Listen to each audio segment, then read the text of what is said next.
Es el asalto nuestro de cada día. Ahora, en un camión de transporte público en Puebla, no solo se robaron las pertenencias, también dispararon contra los pasajeros. Vea la historia completa.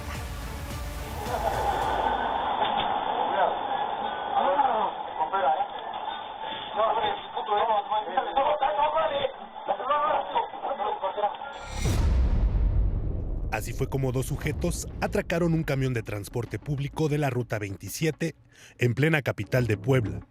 Era quincena y la rata lo sabía. Eran casi las 6:30 de la tarde. En el camión que circulaba por la calle 5 Norte de la colonia 16 de Septiembre Norte viajaban 11 personas, más el chofer y el cacharpo, quienes platicaban con normalidad sin saber que la rata se les acababa de subir. Los delincuentes esperan a que el camión avance. Aprovechan la distracción del chofer, el de enfrente corta cartucho y comienza el atraco. Con insultos, gritos y amenazas, la lacra que va al fondo comienza a despojar de sus pertenencias a los pasajeros. El del arma se queda con el chofer y el cacharpo. Les pide la cuenta y los celulares. Intentan resistirse, pero la amenaza puede más en ese momento. De pronto, un punk que iba al fondo junto con una mujer encara al asaltante al ver que no está armado. El ratero se acerca a su compañero que tiene el arma, quien sin pensarlo dos veces se voltea, encañona y comienza a disparar.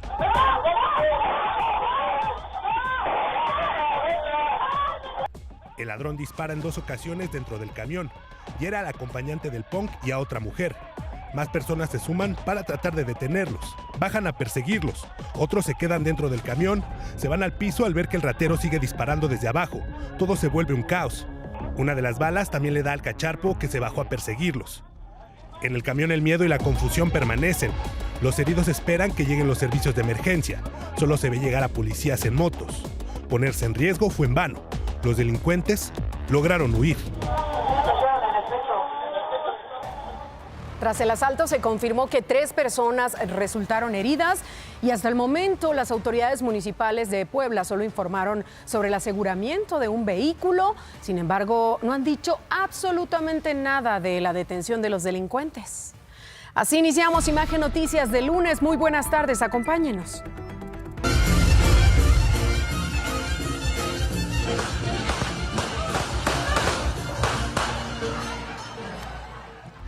Más adelante, un festejo de cumpleaños se vio empañado por un ataque a balazos. Ya veremos dónde ocurrió y cuál fue el saldo de esta balacera.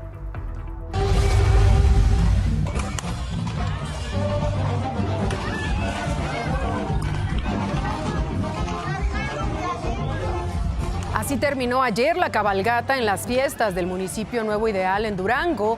Un caballo se descontroló y terminó impactándose con el parabrisas de un auto estacionado. Aunque el jinete trató de controlarlo, pues simplemente no lo logró y terminó en el suelo tras el impacto. De acuerdo con medios locales, el hombre sufrió una lesión en la pierna, mientras que el caballo resultó con algunas cortaduras por los cristales del auto. ¿Qué opina usted de que sigan usando caballos en este caso? Pero ¿cuántos animales hemos visto que utilizan en diferentes eventos que organizan en algunos municipios de México?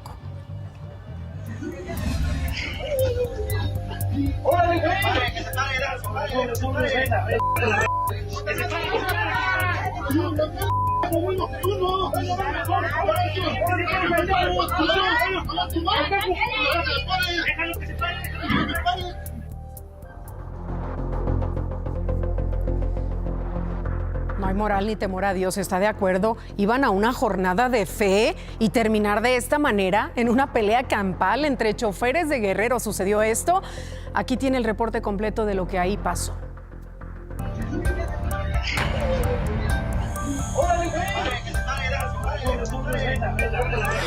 Estos chafiretes se agarraron a golpes durante una procesión realizada en la víspera del Día de la Virgen de la Asunción en Chilpancingo. Durante la espera de la bendición de sus combis, 2 choferes se hicieron de palabras y se trenzaron a puñetazos. Fue cuando uno de ellos cayó al suelo que los demás intentaron entrarle al quite. Incluso uno que se encontraba ocupado echando una chela, la cual nunca soltó. Tras varios empujones y forcejeos, un chaparrito de azul le acomodó un derechazo a un tipo de playera verde, por lo que ambos empezaron a soltarse puñetazos. Hasta una niña que estaba presente también le entró a los golpes. Luego de ser separados, el hombre de verde volvió a ser recetado con un derechazo, pero ahora del tipo que estaba tirado y comenzó todo. De nuevo hubo forcejeos y empujones por unos segundos, hasta que dos señoras llegaron a poner orden para tratar de calmar a los conflictivos tipos.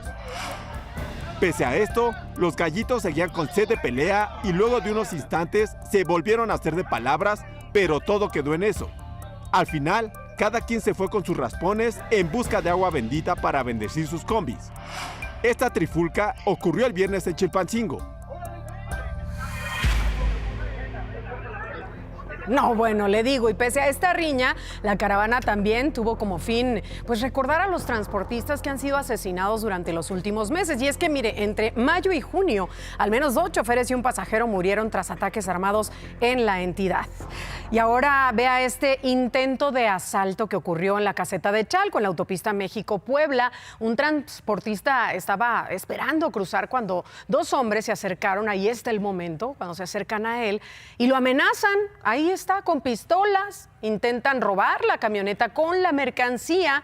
Eso sí, no contaban con que el vehículo era monitoreado vía remota y lograron apagarlo a distancia. Al ver que el vehículo no iba a arrancar y ver la cámara de seguridad, estos 2 sujetos, los 2 ladrones, se fueron.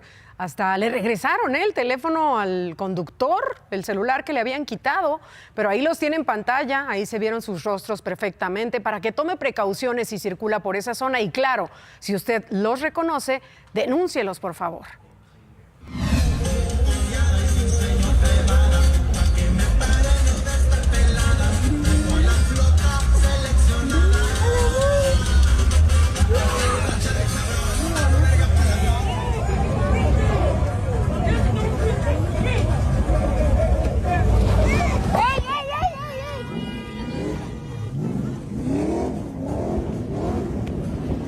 Esto ocurrió en Sonora, en Agua Prieta. Una mujer estaba sentada, sujetada en la ventana, si la está viendo, estaba sentada ahí en este lugar. La agarran de los cabellos desde dentro de la camioneta y se alcanza a ver. La agreden desde el interior. Vea, ahí está el momento. Al mismo tiempo, del lado del conductor, otra persona estaba en el piso aparentemente desmayada. Cuando varias personas más se acercaron a ayudarla, el conductor aceleró repentinamente y huyó.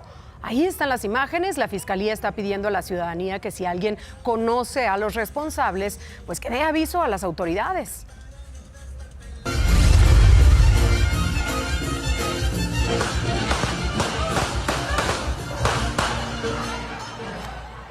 Hombres armados irrumpieron de esta manera en una fiesta de cumpleaños en Santo Domingo, Sanatepec, que es en Oaxaca. El ataque ocurrió a eso de las 5 de la tarde aproximadamente del viernes y dejó 3 personas muertas y una más herida. Hasta el momento la Fiscalía del Estado no ha informado el móvil de esta balacera. Mientras que en Tepic, Nayarit, fueron localizados 2 cuerpos colgados en el Puente de los Lobos, que está ubicado en la unión de la carretera libre hacia Guadalajara y la autopista que lleva a Mazatlán. Junto a los cuerpos se encontraron 2 mantas con un mensaje firmado por el cártel Jalisco Nueva Generación y que iba dirigido hacia el gobernador morenista Miguel Ángel Navarro Quintero y a la fiscal estatal Elvia Ludmila Heredia. Peritos de la Fiscalía continúan con el proceso de identificación de los cuerpos. Y en Culiacán, Sinaloa, fueron asesinados 2 hombres a balazos a un costado del Palacio de Gobierno. De acuerdo con los reportes, estos hombres eran perseguidos por sicarios. Durante la persecución perdieron el control del auto donde viajaban y terminaron chocando en el centro de la ciudad. A pesar del lugar donde ocurrió el ataque, no hubo detenidos. Y con este panorama de violencia vamos a ver las cifras de asesinatos del fin de semana. De acuerdo con las cifras preliminares de la Secretaría de Seguridad Federal, tenemos que el viernes se registraron 29 homicidios, el sábado 40 y ayer 43, es decir, un total de 112 asesinatos en estos 3 días del fin de semana.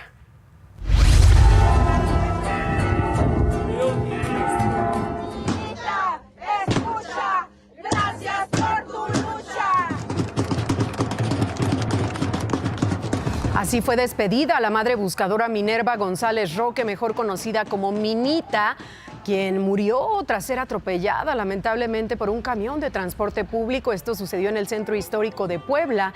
Familiares, amigos y otras madres buscadoras le dieron el último adiós a Minita, reconociendo su labor y su lucha por la búsqueda de su hijo, a quien, recordemos, sí logró encontrar. Minita fue sepultada junto a su hijo en Amozoc, en donde también hubo exigencias de justicia por su muerte. Hay que recordar que, como aquí le reportamos el viernes, el chofer del camión huyó y permanece prófugo. La Fiscalía Estatal investiga el caso como homicidio culposo. Y sobre la cancelación de la visa a Andrés Manuel López Beltrán, hijo del expresidente López Obrador, salió a hablar su tío, el secretario de Gobierno de Tabasco, José Ramiro, dijo que se trata de un asunto político y que no es a su sobrino precisamente al que busca el gobierno estadounidense.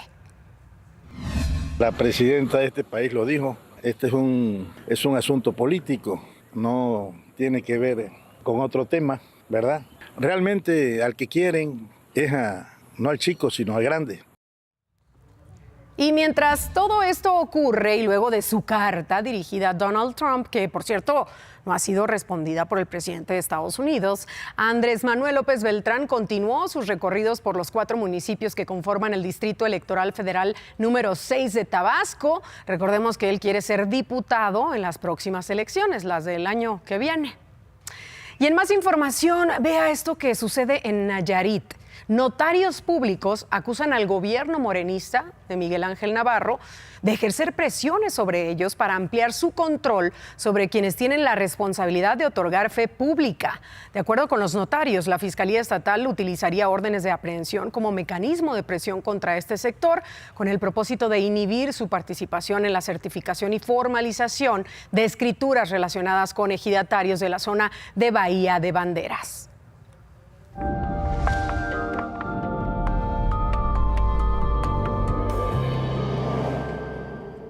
Como aquí le he informado, en Tamaulipas continúa la audiencia por el caso de presunto abuso sexual en contra de Dafne, la adolescente de 13 años, quien murió en la academia militarizada Duenitz hace un mes. Recordemos que este caso es en contra del papá de Dafne, Gabriel Zapata, acusado por la mamá, Alejandra Quintos, en el año 2019. Hoy, por primera vez en las últimas 3 audiencias, Gabriel por fin se presentó a los juzgados. Ayer publicó un video para acusar a Alejandra Quintos y a su abogado de fabricar este delito para evitar que viera a su hija.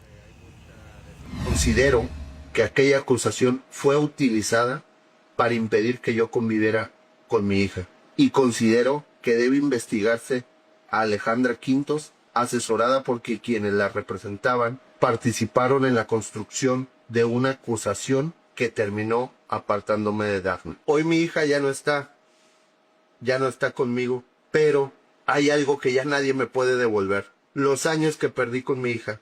Por eso ya no voy a guardar silencio. Y en medio de todo, lamentablemente, pues ya se cumplió un mes de la muerte de Dafne.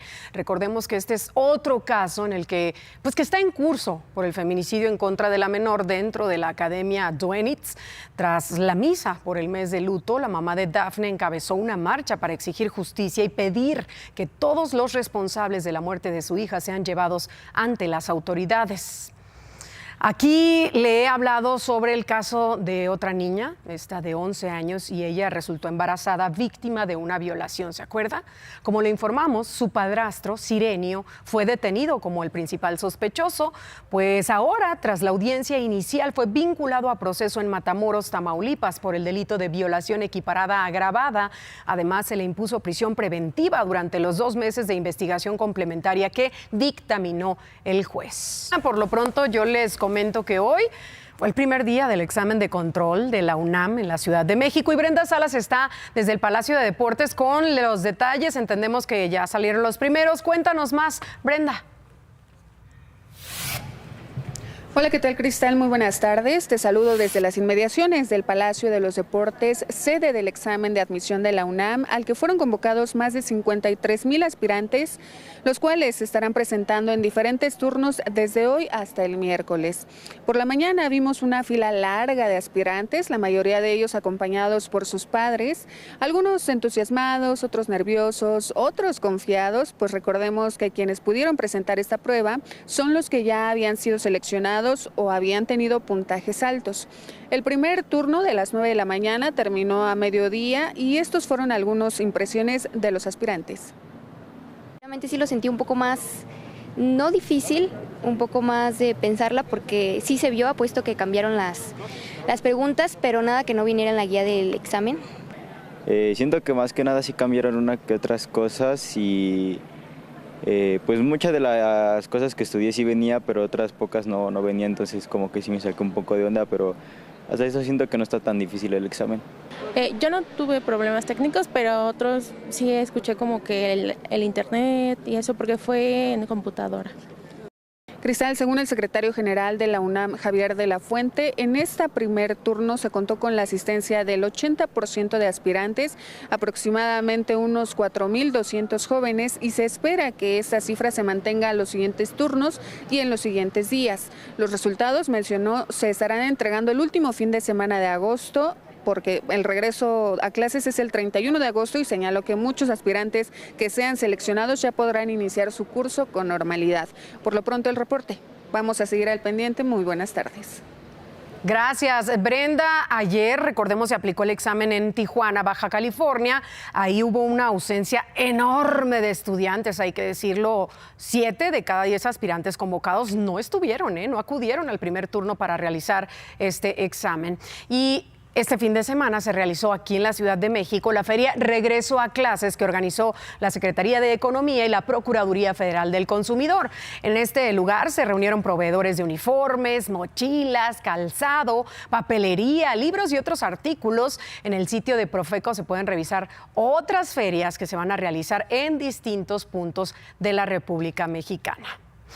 Y en otros temas, mire, con la apertura del Hospital General del IMSS Bienestar en Ciudad Madero, Tamaulipas, el gobierno de México suma ya 32 nuevos hospitales en el país. Esto lo informó ayer la presidenta Claudia Sheinbaum. Afirmó que durante su administración se ha propuesto revitalizar los servicios de salud pública, la vivienda y la educación que brinda el Estado, aspectos que brindan bienestar a la población. Esto fue lo que dijo. Y no habría libertad, no habría bienestar y no habría derechos si no hay soberanía. Por eso defendemos de igual manera la soberanía de México, igual que el bienestar del pueblo de México.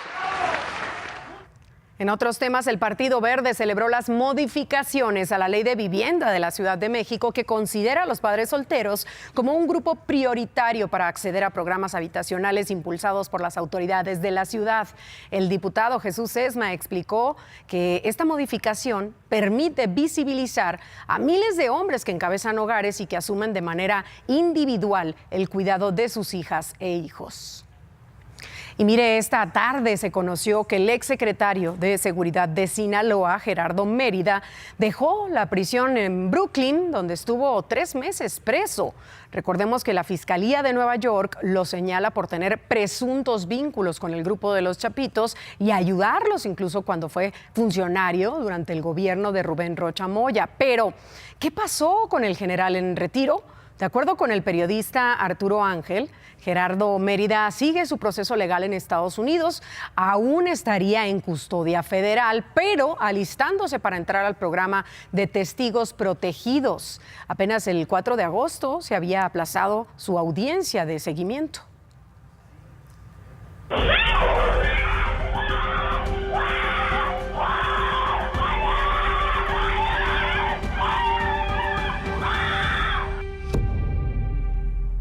Vea nada más estas terribles imágenes que pues de pronto hemos repetido en diferentes circunstancias y pues puntos del mapa, ataques de perros pitbull hacia niños.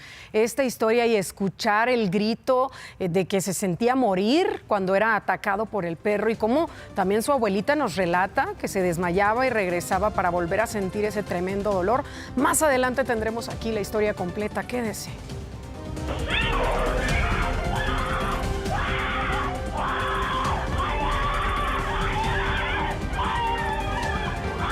6 mujeres murieron bajo custodia en Santa Marta, Acatitla, en apenas 3 meses. Sus familias exigen respuestas. ¿Qué ocurrió dentro del penal? En la primera entrega de este reportaje especial vamos a conocer la historia de Diana Laura. Su mujer se suicidó. Usted no me puede decir a mí que mi hija se quitó la vida porque no es verdad.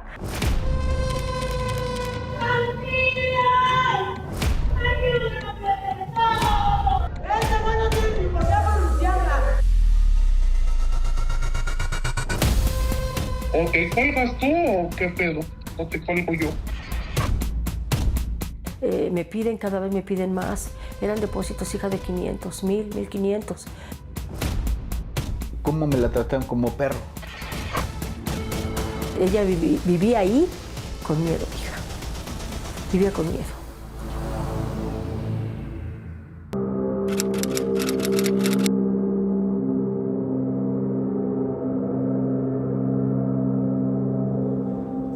Con esto hacemos una breve pausa comercial, pero regresando le vamos a platicar de estos sujetos que amagaron a 2 trabajadores para asaltar un negocio en Celaya, Guanajuato. Regresamos con esto y mucho más, así que quédese con nosotros aquí en Imagen Noticias. Pásale por acá, pásale por acá. Pásale por acá, por acá.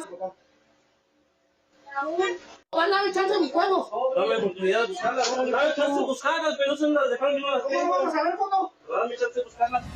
Así, estos 2 sujetos, uno de ellos armado, amagaron a 2 trabajadores para asaltar una tienda de tecnología en Celaya, Guanajuato. Al entrar, el tipo armado sacó su pistola y cortó cartucho para amenazar a una mujer. Tras esto, sometieron a un hombre a quien le dieron un cachazo para que les entregara las llaves de los aparadores, los cuales vaciaron rápidamente. Tras embolsarse varios dispositivos, estos sujetos huyeron del lugar. ¿Y qué cree? Claro, no han sido detenidos. Las últimas semanas, varios países han registrado sismos de gran magnitud. Venezuela fue sacudida en junio por 2 terremotos de 7.2 y 7.5. Colombia enfrentó uno de 7.4 el 10 de agosto. El último, el que le acabo de informar, en Indonesia.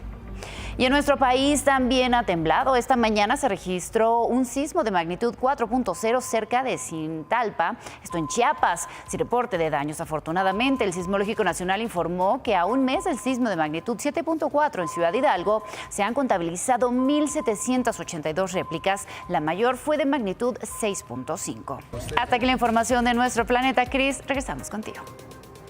Gracias, Adriana. Tenemos que hacer una breve pausa comercial, pero en unos minutos vamos a presentarle aquí las terribles imágenes del ataque de un perro pitbull contra un niño. Sí, lo mordió en varias ocasiones.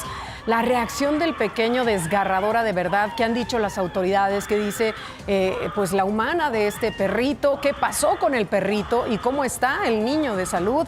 Ya le platicaremos volviendo, además de los deportes, espectáculos y demás. Así que siga con nosotros aquí en Imagen Noticias.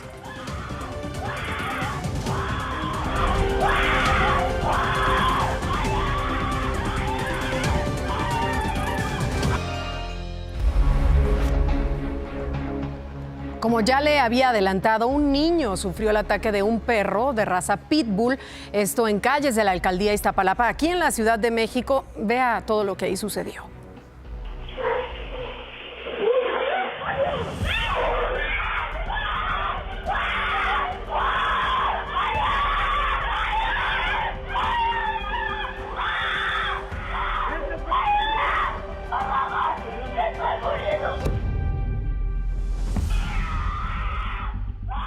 Yo nada más vi negro, abuelita. Le digo, ¿no te acuerdas, hijo?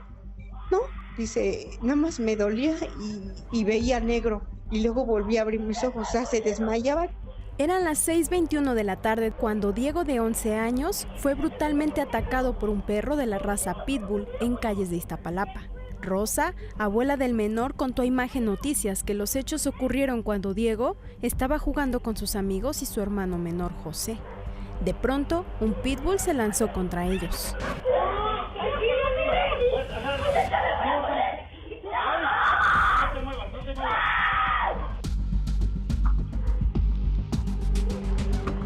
Primero atacó a José, pero él le dio una patada y logró ahuyentarlo. Sin embargo, alcanzó a Diego de la pierna y lo mordió durante varios minutos. Los gritos del menor alertaron a los vecinos y salieron rápidamente para ayudarlo. Uno de ellos intentó jalar al animal de la cola, pero el pitbull reaccionó y también lo atacó.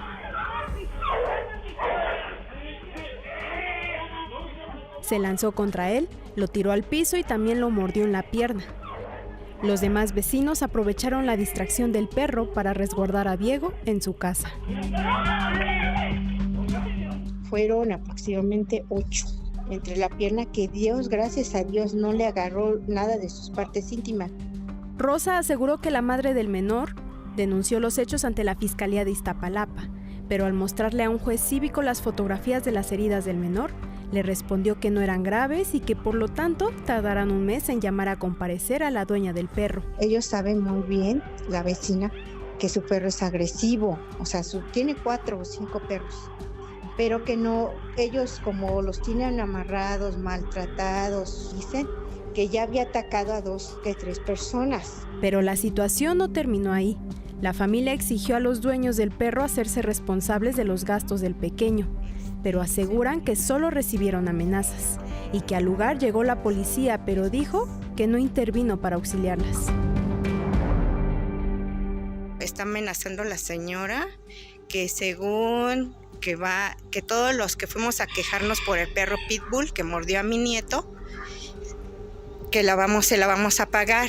Nos está intimidando la señora, nos trajo al PDI. Diego ya se recupera de sus heridas en casa. Su familia pide que reciba el apoyo psicológico necesario para superar una experiencia que aseguran todavía lo mantiene en shock.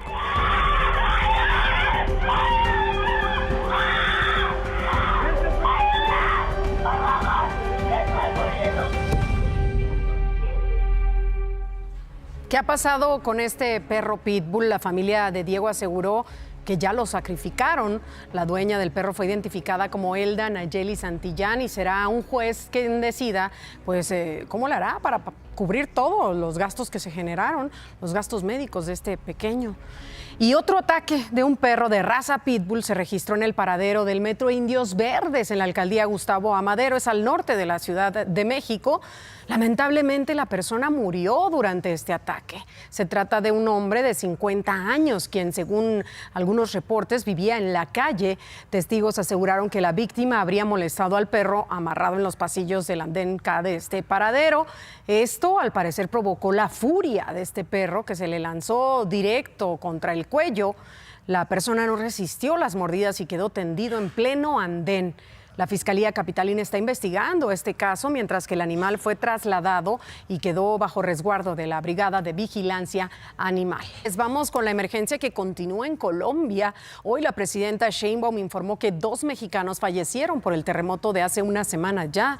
Aunque no confirmó la identidad de las víctimas, su declaración llega mientras sigue la incertidumbre por el paradero de Brenda Flores y Mario Zapata, pareja mexicana reportada como desaparecida en Pereira, una de las zonas más afectadas. Estoy seguro de que mi hijo está vivo.